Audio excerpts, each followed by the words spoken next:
366th question చూడండి. 12 joules of work was done to move 3 coulombs of charge from point A to point B. Then the potential difference between point A to B. So V is equal to ఏంటి మనకు W/Q అని తెలుసు. కాబట్టి W ఎంత 12, charge ఎంత 3. So 3 1 జా 3 4 జా. So that's why ఎంత వస్తుంది మనకు పొటెన్షియల్ డిఫరెన్స్ 4 రావడం జరుగుతుంది, 4 volts రావడం జరుగుతుంది. So this is the what potential difference 4 volts. Next question 367 question చూడండి. 4 volts into 3 seconds of coulombs is equal to, so 4 volts అంటే V ఇంటూ ఏంటిది Q, V into Q is equal to ఏంటి W, లేదా V is equal to మనకు W/Q అని తెలుసు కదా. కాబట్టి ఇది ఇటు వస్తే ప్రోడక్ట్ అవుతుంది, W is equal to VQ అవుతుంది. సో V ఎంత 4 ఇంటూ 3 ఈజ్ ఈక్వల్ టు ఎంత 12. So 12 volt into coulomb is equal to ఏంటిది, volt into coulomb is equal to దేనికి సమానం అవుతుంది, జౌల్కి సమానం అవుతుంది.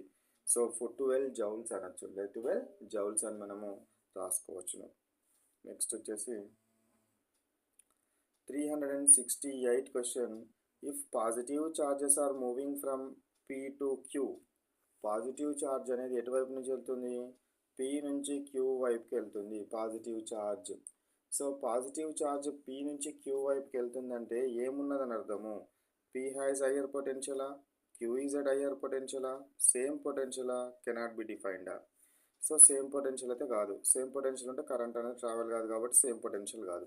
సో ఎప్పుడు కానీ ఎక్కువ పాజిటివ్ ఛార్జ్ కనుక ఉంటే అది ఎక్కువ పొటెన్షియల్ దగ్గర ఉంటుంది, ఎక్కువ పాజిటివ్ ఛార్జ్ కనుక ఉన్నట్టయితే ఎక్కువ పొటెన్షియల్ దగ్గర ఉంటుంది. కాబట్టి ఎప్పుడు కానీ current can travels from high potential to లో potential.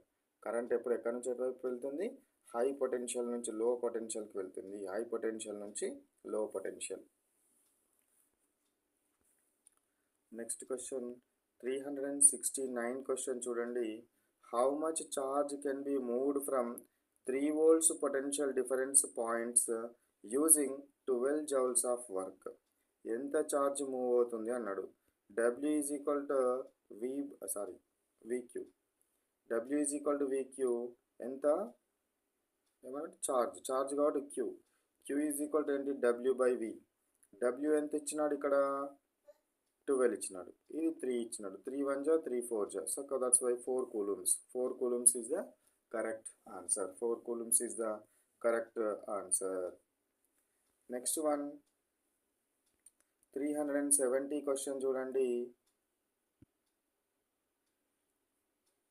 What is this 370 question? number of electrons in a conductor at the time of electric current through that. ఎన్ని electrons, number of electrons in a conductor at the time electric current through that it is. Electric current కనుక వెళ్ళినట్టయితే so increases, decreases, not sure, no change. So electrons ఒక వాహకం ద్వారా current కనుక ప్రవహిస్తూ ఉన్నప్పుడు ఇందులో నంబర్ ఆఫ్ ఎలక్ట్రాన్స్ ఏమవుతాయి అంటున్నాడు. ఇవి ఇంక్రీజ్ అవుతాయా, డిక్రీజ్ అవుతాయా, చేంజ్ కావా అంటున్నాడు. So number of electrons change కావు, నంబర్ ఆఫ్ ఎలక్ట్రాన్స్ అనేది చేంజ్ కావు. ఎందుకు అని అంటే ఎలక్ట్రాన్ ఇట్లా అన్ని ఎలక్ట్రాన్స్ ఉంటాయి కదా. ఈ ఎలక్ట్రాన్ ఏం చేస్తుందంటే కరెంట్ దీనికి ఇచ్చేసి మళ్ళీ ఈ పొజిషన్కి వచ్చేస్తుంది, ఈ ఎలక్ట్రాన్ దీనికి ఇచ్చేసి మళ్ళీ ఈ పొజిషన్కి వచ్చేస్తుంది, ఇది తీసుకుంది కాబట్టి దీనికి ఇచ్చేసి మళ్ళీ సేమ్ పొజిషన్కి వస్తుంది. కాబట్టి number of electrons are not changed during the passage of